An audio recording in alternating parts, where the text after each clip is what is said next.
It's been far too long since we have visited with our friend Suzan Vaughn, a.k.a. the Animal Whisperer. She joins us now. Susan, please don't whisper.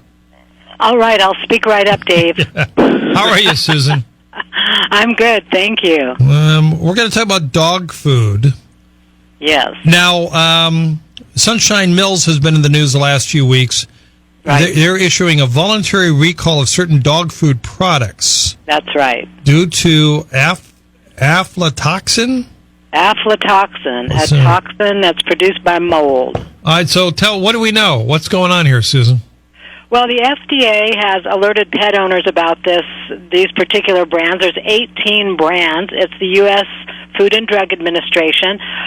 They have some oversight for the quality of food lot feed. It's feed. You know, that's how our dogs and cats are, you know, they're on the level of regulation in regards to that. They're as a feed. So anyway, they're concerned about this mold. They say that if there's too much in it, your pet can get sick. If over time, since a lot of our pets eat the same thing over and over, you know, actually death can occur as this thing accumulates. I want to say I'm not an expert in this, no, but I come at it from an animal communication perspective in the sense of I'm seeing all kinds of behavioral issues with my clients, and I find out pretty soon that it's about the food or having allergies with the food or just not getting the nutritional content that the animal needs is contributing to behavioral issues and lots of other issues. Can you tell us a story about one of the dogs you've worked with?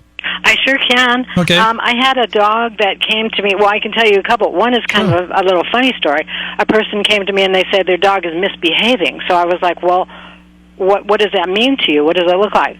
The lady said, well, the dog is stealing food off the table, you know, when we're eating dinner. So then I took a quick look at the food. The dog wasn't getting hardly any nutrition at all from the food. I'm like, the dog's just trying to stay alive, you know. So the woman is like, oh, okay. So, I mean, her perspective certainly changed. Yeah. Well, but I can tell you that, you know, in an average bag of dog food, it could be on the shelf for a couple of years, and it probably will have about 17 to 20% protein in it. Well, a dog really needs a lot more protein. Plus, that's going to be crude protein, so that's really measured by a chemical that measures nitrates. It doesn't even really tell you if there's some quality meat in the food at all, really. So they may be getting like 18 to 25%. Really, a dog needs about 45%. It's an omnivore. The cat, on the other hand, really an interesting thing. Cats are consummate carnivore. They need 52% protein. Most cat foods have, if they're doing good, they have 20, you know. So, it's leading to a lot of health problems down the road for the animals because their diet is so compromised. It's pretty bad now. Well, I'm just looking at the recall list just for 2020. These dog foods have all been recalled. Aunt Jenny's Homemade, Icelandic, Nature's Menu, Paws Happy Life, Heartland Farms, Family Pet, Billy and Margot, and then, as we just mentioned, Sunshine Mills. Just a few. What? I mean, one of the problems is really a very, very under-regulated. I mean, everything is now. But really what I'm advocating here is for people to become label readers, just like we once did for ourselves, you know, and to understand a few terms, like, for example, meal, you know, salmon meal. I ran into a thing today. Well, the first ingredient was salmon. That's pretty good. Yeah. You got a high protein thing. Yeah. The next thing is like salmon meal. Okay, well that's like not even food. You know, that's like fins. You know, so I mean, any kind of chicken meal, beef meal, salmon meal. That's the waste products. That's the hoofs, the beaks, the feet, the feathers. That is so often the second or third ingredient, or the second, third, and fourth ingredient. You know, sheep meal, lamb meal. You know, no, that stuff is nothing. It's nothing for your animal. So you look for the word meal, and then you avoid that. Well, you know it's not food. No. you know. I mean, they may put a thing, you know, first ingredient, something good. One of the really popular is, what's that called? It's a food that begins with buffalo meat. But the second thing is like salmon meal, I mean, it's very popular. It's very, it's pretty good, comparatively speaking. But comparatively speaking is not good. I wonder how many people actually read the labels. We're going to invite phone calls after the news break at the top of the hour. But I'm curious about how many people actually read the labels for their dog and cat food. I'd say very few, because they're usually kind of surprised. The other thing is, here's another term to know, crude protein. Crude protein. Crude protein. Crude protein doesn't necessarily mean, good rich meat for your dog or cat. It means that, the nitrate levels were measured by a chemical, So you can't, and, there's certain like honest pet companies and things like that. You can like their name, but you need to look at their label, And Susan, I know you're not a veterinarian, but just as someone who works with animals, what do you think about people who feed their dogs or even their cats from the table and give them scraps? That's always been like in our popular culture, why would you give your dog, scraps? Don't give them human food. Are you kidding me? Human quality food? Yes. Give them the human quality food. Don't feed your dog from the table if you don't want your dog to beg at the table. But please do give your dog human quality food. I'm not saying don't balance it, because it's a tricky balance.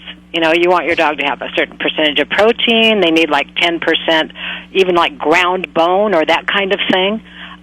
So it's a tricky thing. But, anytime you want to give your dog or your cat human-grade meat, please do, When I had dogs, I always shared my food with my dogs. Yeah, vegetables, meats, fruits, yes.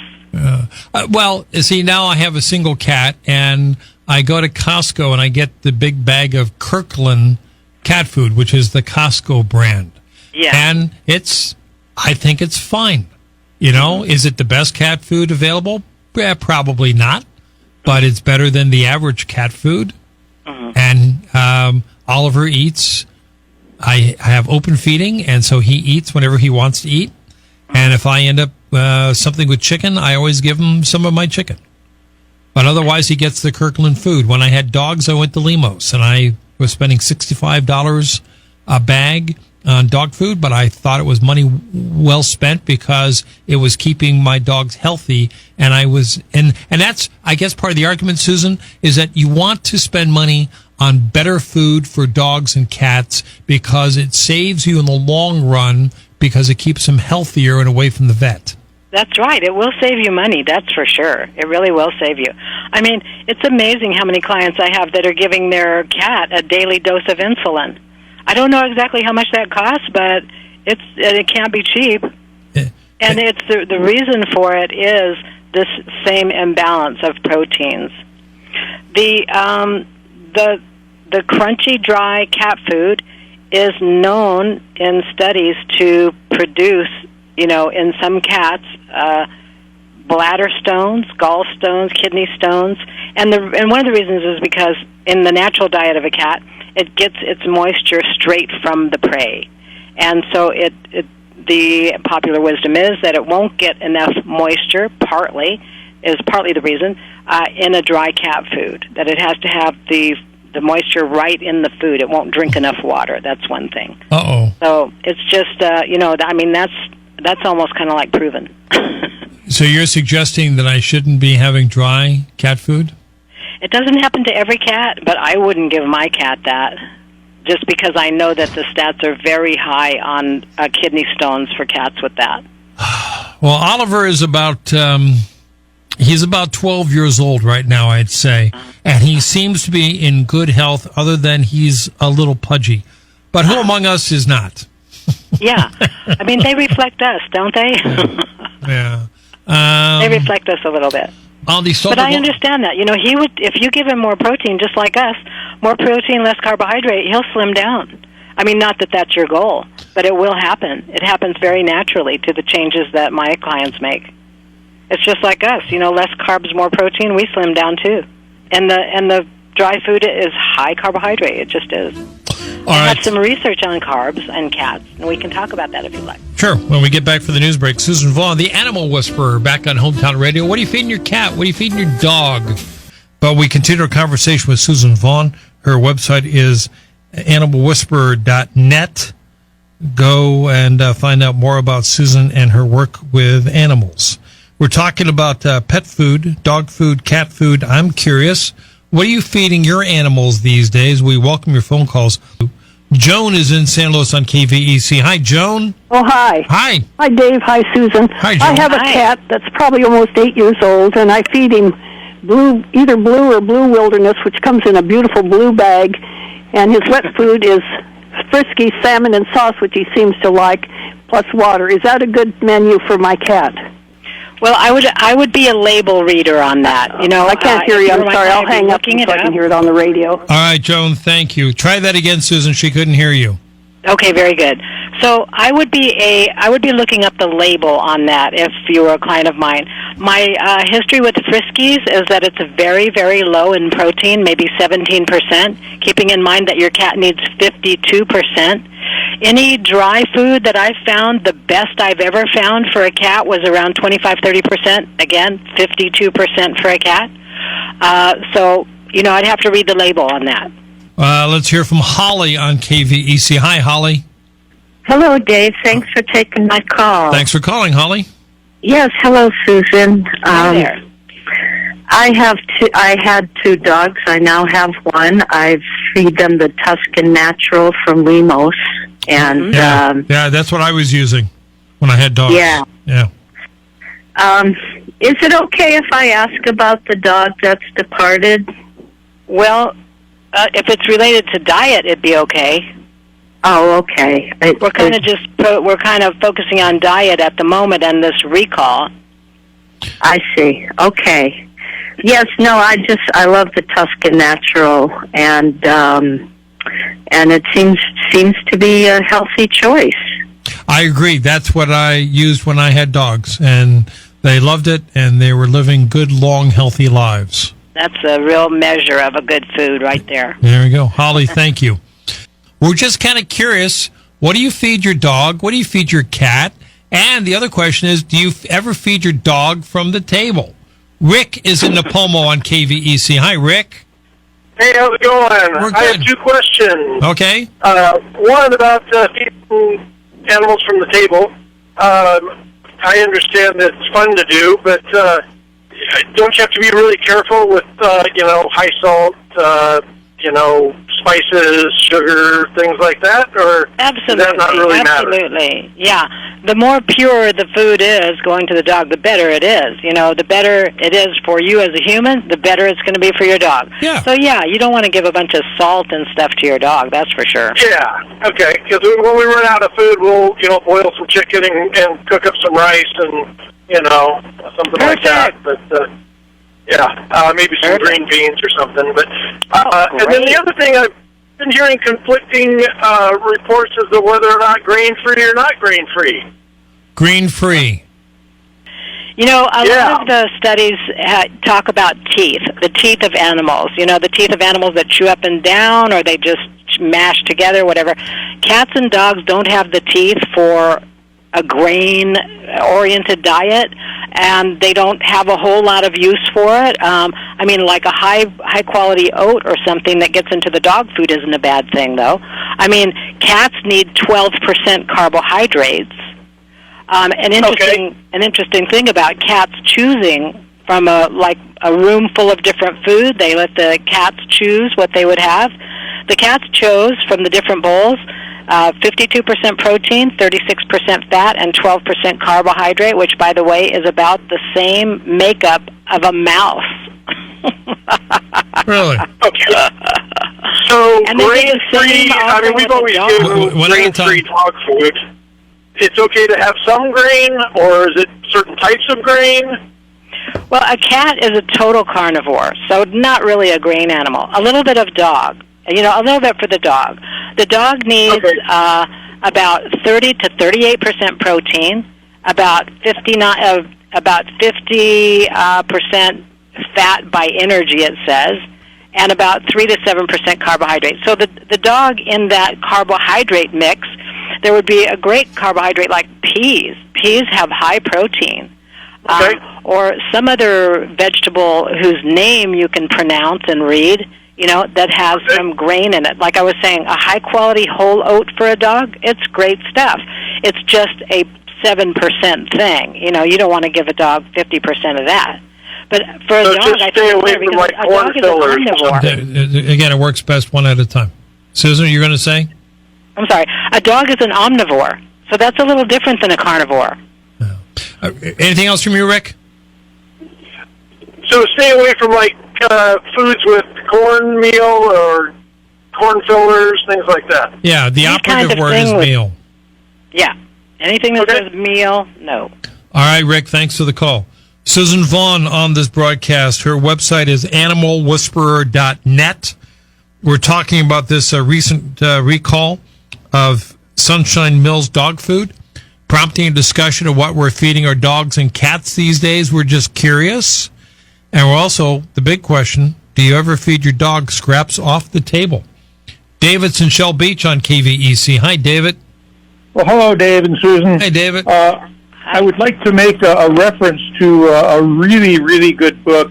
There's a veterinarian named Ihor Basco, and he's written a book called Fresh Food and Ancient Wisdom, and he spent the last 50 years studying all these different healing methods, the Ayurvedics in India and Chinese healing and even Zen Buddhism.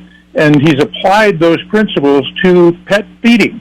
And he's come up with the idea that you really need to cook for your pets. He's very adamantly against any kind of commercial food.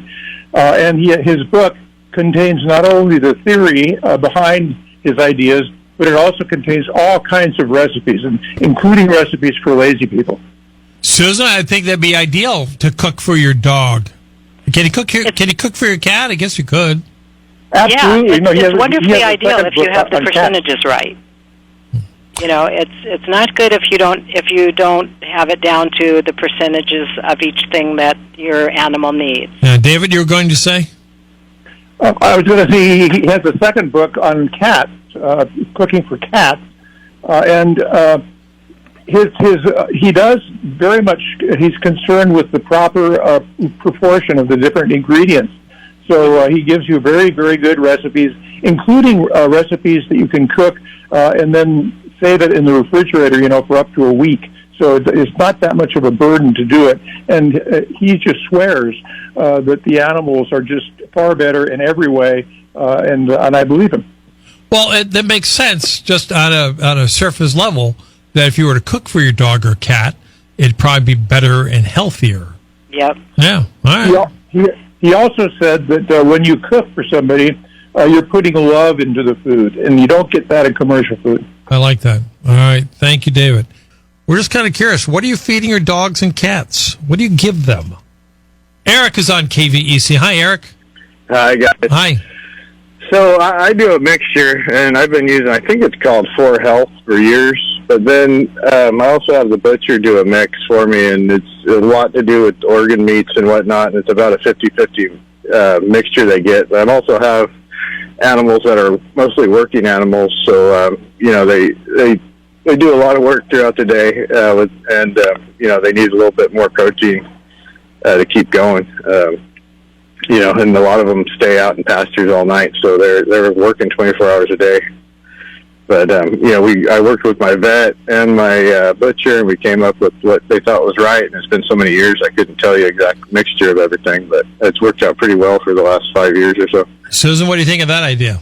That sounds like a fantastic mixture. If you have the veterinarian input there, you got the stuff from the butcher. Yes, I would like to be your dog. How often do you go to the butcher, Eric? I buy about 40 pounds at a time. You don't actually need that much because it's so protein rich, and that they don't, some of the dogs, I got smaller dogs to bigger dogs, and if I was feeding them dry food, some of those dogs would get like 12 cups of dry food, a day. And, with the meat, a lot of times, my big dog, unfortunately, I lost him not too long ago. He was a half a pound with about 6 cups to 3/4 of a pound. But what we found when we began doing it, we were kind of overfeeding them and fattening them up and making them lazy. And we found we just don't need to feed them as much, but we get so much more out of them. They're just seem to be more happy, healthier coats, and not eating as much as they used to. Sounds like Oliver is going to go on a diet at my house. Yeah. All right, Eric, thanks for the call. Susan on the Stolberg Law KVC text line. A listener is writing, I make chicken stock to put on the kibble every weekend. Food is love. Chicken stock, that's a good idea.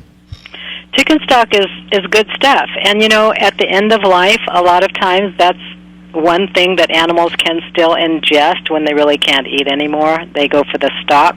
Also, the bone broth, that's great stuff. The other thing is we don't really want to overwhelm people with, expensive remedies to this. I mean, do what you can. If you have to give your animals processed food, see if you can add a little meat. Open a can of tuna. Put a tablespoon on there. Put a tablespoon of plain yogurt. That's high protein. How about an egg? How about a little bit of ground turkey or duck? Some kind of meat that's less messed around with. Just supplement with a little bit more protein if that's what you can do. So, wait a minute. Dogs eat yogurt? They love it. You know what? Really? If you need to give a dog a pill, it's practically a pill pocket. Yogurt for a dog. All right. Plain yogurt, the plain yogurt, not a bunch of fruity stuff in it. Although some dogs like fruit. Susan Vaughn is with us, the Animal Whisperer. Her website is animalwhisperer.net. We'll come back for a final segment. I'm Dave Congleton on AM 920, FM 96.5 News Talk, KVEC. We're talking with Susan Vaughn, the Animal Whisperer. Her website is animalwhisperer.net. Let's take another call as we talk about cat food and dog food. Linda's in Arroyo Grande. Hi, Linda. Hi, Dave. Thanks for taking my call. Hi, Susan. Hi, Linda. Hi. Can you hear me? Yes, go ahead. Oh, good. I was wondering if there's any kind of food that we could do that would kind of calm the dogs down, maybe not make them bark so much. They're wonderful watchdogs, but they're little tiny ones, and they yip a lot, and maybe some kind of food would calm them. I love it. Susan? Well, calming things include lavender, for one thing. Sometimes people put a collar with some lavender in it around the dog's neck, and that's sometimes helpful. But the barking response is not always associated with the food and what the animal is getting for food. But I can tell you that a lot of problem behaviors have been resolved in my practice with giving an animal the kind of food it needs. Sometimes they bark because they feel kind of crazy. I mean, I've tuned into a dog before that felt kind of crazy and disoriented, and the person called me, they say, my dog's depressed. I say, well, your dog's depressed. Well, what does that mean? Well, its tail, it doesn't go up anymore. It's kind of dragging around. So in the case of that animal, we changed the diet to up the protein, and the dog completely changed. The tail went up. It was young. Wow. It was vibrant. It was playing. So it's not all about, barking is not always totally about food, but it can be. Behavioral issues can be about that. Yeah, Linda? Anything else you want to ask? No, I want to know if I can bring the puppies to her house for dinner.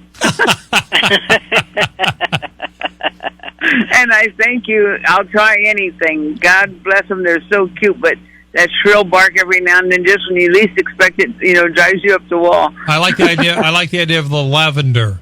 I'd check that out. Okay. The lavender's good. Here's a free tip. There's a free help on my website at animalwhisperer.net, and if you click on the healing movies with T-Touch, there is a thing for anxious dogs there. It's a fingertip circular motion that is done on the snout and the mouth, and it really helps dogs tame that barking impulse. It really releases stress out of the snout, where a lot of dogs hold their stress. So if you want to have a look at that video and you do that 5 minutes a day for a couple of weeks, you will have a new dog. Oh, my goodness. Bless your soul. Thank you. All right, Linda, thank you. Anybody else? 805-543-8830, 800-549-5832. What about raw food, Susan? One thing, at first I was like, raw food, it's all about that. But you know what? They're not all created equal at all, Dave. One of the main ingredients in a lot of the raw food, the not-so-good raw food, is tripe. So tripe is the edible lining from the stomach of various farm animals. And it has, some protein, about 12 grams of protein per, I'm not sure what, but about 12%, let's say. It's a real cheap protein source, and oftentimes in raw food, it's the number one ingredient. So you have to be careful even with raw foods. I found a dog, I thought, this dog really needs some protein, so I kind of slipped it some raw food on the side. Oh my gosh, the dog couldn't hardly digest it because it was a dramatic change. I should have known better. When you change to something that rich, you got to do it little by little. Yeah. But anyway, not all raw foods are created equally, that's for sure. What percentage of domestic cats are obese? 59% and 54% of dogs in the U.S. Holy cow. So, yeah, I know it. And, I mean, the diabetes rate of cats is going crazy. In obesity, it's a predisposition for diabetes, urinary tract, osteoarthritis, and skin problems. So, and it's a shortened lifespan. All right. Bad food choice. Suzan Vaughn, as we start to wrap things up, people can find out more about you and everything we've been talking about today on your website at animalwhisperer.net. But really, spend the money, get your animal, your dog, your cat, a better quality food. Read the labels, is what I'm hearing you say. That's right. All right. And throw some chicken. Throw a little chicken your dog's way, yes. We want human-grade food, yes. Yeah, and you and I agree. It's okay to feed your dog from the table, as long as you feed them something good. Something good, vegetables. Make carrots a game, It's great. It's great stuff. Become a label reader when it comes to your pet foods, and you'll save money on health care and your animal by feeding them appropriately from the start or any time in their lives. It'll help at any time you start that. Ask yourself, is my animal a carnivore or an omnivore? And go from there. Go from there. All right, Suzan Vaughn, thanks as always for your time. Appreciate it very much. Thank you, Dave. All right, again, her website is animalwhisperer.net. Good segment. We've got news, traffic, weather,